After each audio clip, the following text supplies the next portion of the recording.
こんにちは、大井です。こんにちは、きなです。今日は AFC U17 アジアカップ2026で日本と同組になったインドネシアサポーターと話していきます。インドネシアサポーターって威勢がいいイメージ。そうだね、ワールドカップ予選の時はそうだったね。でもベトナムサポーターのミン君が中国対インドネシアが最近0対7だったって言ってたね。2月8日に行われた親善試合だね。新たな黄金世代が到来って中国では盛り上がってるね。中国とも同組だから要注意だね。これが日本のグループ B だよ。インドネシア対中国が見ものだ。このグループで2位になるとノックアウトステージ進出でワールドカップ出場だよ。去年メキシコと仲良くなった大会だね。そう、その大会。前回インドネシアもワールドカップに出てたね。そんなインドネシアサポーターはこのグループなんて思ってるんだろう。今回はインドネシアサポーター代表のアリくんとリモートをつないでるよ。スラマッシアン。スラマッシアン。現地インドネシアサポーターのアリだよ。今日は息をするのも辛いけど、よろしく頼むよ。さて、今回は注目の U17 アジアカップ2026。インドネシアが入ったグループ B の現地の反応を話していきます。日本とインドネシアと中国が一緒ってワールドカップ予選を思い出すね。インドネシアって最近サッカー人気だし、キングインドがまた聞けるし楽しみだね。うわ、ひなちゃん、楽しみって言葉が今の俺の心臓にはぐさぐさ刺さるよ。キングインドだって。勘弁してくれ。現地のサポーターは今、お祭り騒ぎどころか、みんな終わったって絶望の淵にいるよ。終わった。まだ試合も始まってないのに？始まってないけど、気持ちはもうエンドロールなんだよ。サポーターのコメントで一番象徴的だったのがこれだ。我々の物語はこれにて終了。そんなに弱気なの？もっとやってやるぞ。みたいな熱いコメントはないの？あるわけないだろ。みんな阿鼻叫喚だ。みんな口を揃えて地獄のグループだって叫んでる。もう先真っ暗とか。うわってショックで言葉を失ってるやつも多いんだ。ワールドカップ予選ではあんなにキングインドって威勢良かったのに。悪いけどひなちゃん、今の俺たちにキングなんて名前は重すぎる。地獄の豪華に焼かれる前の子羊みたいな気分なんだよ。昔からキングなんて重そうだったよ。アリくん、最近親善試合やった中国とも同じグループだね。これってお互い手の内を知ってるから戦いやすいんじゃない？早くもリベンジのチャンスだね。勘弁してくれひなちゃん。そのリベンジって言葉、今の俺たちには禁句なんだよ。手の内を知ってるからこそ、みんな震え上がってるんだ。トラウマって言葉がみんなの口から出てるんだ。トラウマ？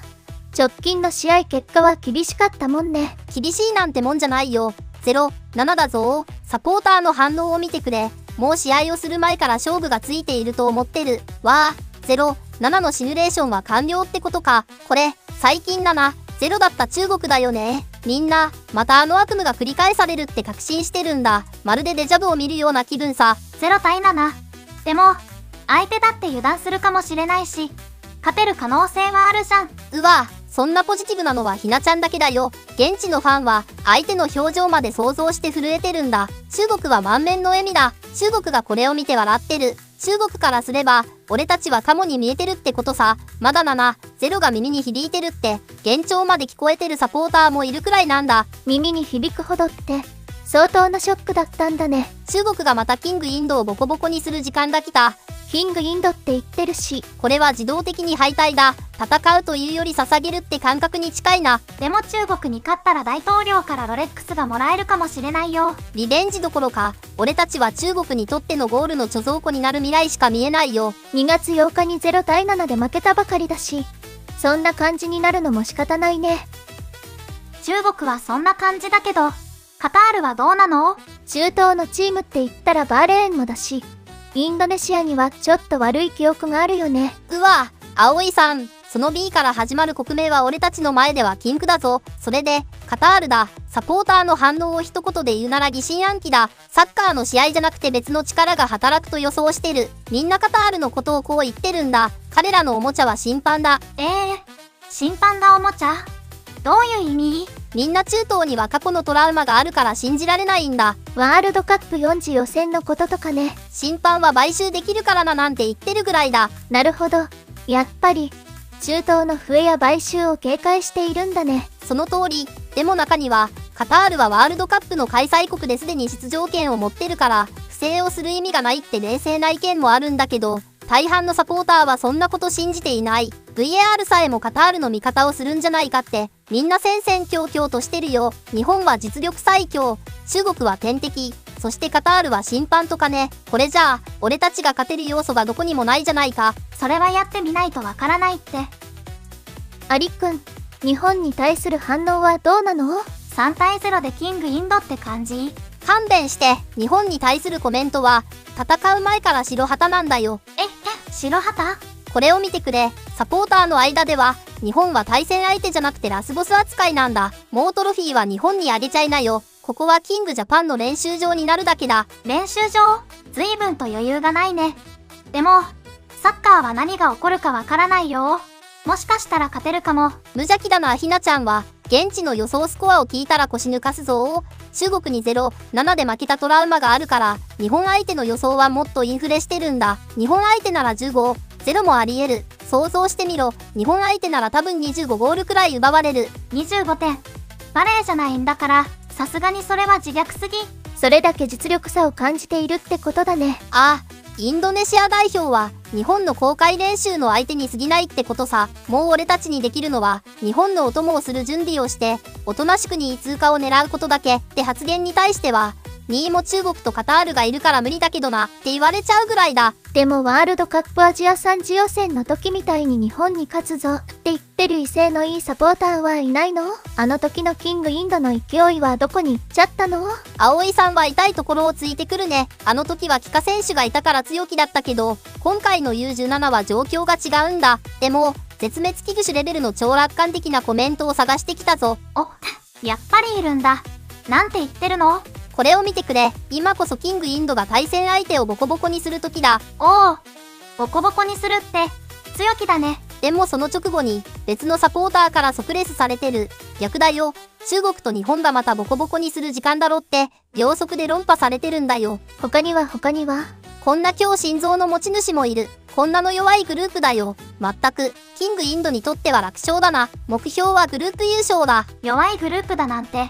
日本も0対7で負けた中国も眼中にない感じ。ある意味幸せな人たちだよ。でも大半のサポーターは冷静だ。こういうポジティブな発言に対してはこう返してる。お前夢見てんのか？妄想をつ。結局威勢がいいのは現実を見ていないごく一部のファンだけで、9割は震えてるのが現実なんだよ。日本に勝つ？そんなの夢の中だけの話さ。現地のファンはこのグループでインドネシアがどんな戦いを見せると予想してるの？予想？葵さん、それは聞かないでくれ。ファンたちはもう自分たちのことをキングインドなんて呼んでないんだ。代わりに新しいあだ名をつけてる。新しいあだ名？なになに？ルンルンゴールだ。ルンルンゴール？なんか響きは可愛いけど、どういう意味？ルンルンは貯蔵庫や納屋って意味だ。つまり対戦相手のためにゴールを大量に保管しておく倉庫。要するに得点配布係ってことさ。得点配布係。去年は U17 ワールドカップで出たのに。でもコメント欄はそれで埋め尽くされてるんだよ。こりゃゴールの貯蔵庫だわ。これは勝ち点の寄付係だな。ゴールの貯蔵庫になる準備をしておけ。みんな自分たちがボコボコにされて相手に勝ち点と得点をプレゼントする未来しか見えてないんだ。あともう一つ人気のあだ名がある。シルくんちだ。次はどういう意味？鍵の番人、つまり順位表の一番下にいてドアに鍵をかける係、つまり再開って意味だよ。再開確定ってもう諦めてるんだ。挙句の果てには弱すぎて煮込まれた鶏肉みたいになるってさ。ゴール倉庫、再開の番人、煮込まれた鶏肉、これが今の俺たち元キングインドの姿だよ。ここまで聞いていると本当に諦めモードがすごいけど、勝てる可能性がある戦術とか出てないの？戦術？あ、素晴らしい提案がたくさん出てるよ。一番人気のある最強の戦術はこれだ。先輩。試合しないの？そう。戦ってボコボコにされるくらいなら最初から逃げた方が傷が浅いってことさ。もう現実を直視したくないんだよ。現実逃避のプロたちはついにサッカーという競技そのものから逃げ出した。俺の思考はもうフットサルに切り替わった。サッカーはやめてフットサルを見ようぜってな。はあ、笑うしかないよマジで。フットサルのアジアカップではインドネシアが日本に勝ってたからね。最後にはもう全てを放棄する悟りの境地に達したコメントもある。もうねな。ゴーヤ、日本のラスボス、中国のトラウマ、カタールの買収。この地獄のグループ B で俺たちにできる戦術はただ一つ。寝て忘れることだけさ。おやすみ。ちょっとアリくん、寝ちゃダメだよ。大会はまだ始まってないんだから。ひなちゃん、俺はもう夢の世界に逃げるよ。夢の中なら日本にも勝てるし、審判も平等だからな。起こさないでくれ。2027年になったら起こして、それじゃあ、ミンティーンだ。ミンティーンだ。ミンティーンだって何？インドネシア語で良い夢をって意味みたいだね。お疲れ。キングインドは弱気なんだね。帰化選手がいたから強気だったんだね。このチャンネルによくコメントくれるインドネシア人のおにゃんこポンはなんて言ってた？ひなこの人のことをおにゃんこポンって言ってるの？猫の画像だからおにゃんこポンって脳内では思ってる。猫の画像の人なんてたくさんいるでしょ。それでなんて言ってる？いけインドネシア、頑張れインドネシアってコメントしてるね。頑張ってってローマ字でコメントしてくれてるんだ。あと中国っぽいコメントも来てなかった？これだね。今回の中国 U17 世代はとても強い。インドネシアに7-0で勝ったあの試合もあくまで2軍と言えるレベルだって感じだね。7対0で中国が勝った試合が2軍だったの？このコメントではそう言ってるけど実際はどうなんだろうね。もしかして中国強い？監督が日本人の沖島敏監督だし不気味ではあるよね。アジアカップ予選は5戦5勝。42得点0失点ってかなり圧倒的だし。でもそれって相手が弱かったんじゃないの？バーレーンに4対0、東ティモールに14対0、ブルネイに12対0、スリランカに8対0、バングラデシュに4対0だね。じゃあ日本の予選は？前回大会ワールドカップ出た国は予選免除だよ。しかも予選やってる時はワールドカップに出てた時だね。そっか。中国サポーターの話も聞いてみたいね。リモートつないでくれる中国サポーター探してくるから任せて。じゃあ次の動画は中国サポーターと話すんだね。おそらくそうなると思われる。何その意味深な言い方。だって未来のことはわからないじゃん。そうだけど次は中国サポーターの予定ってことね。そういうこと。ということで、ご視聴ありがとうございました。皆さんありがとうございました。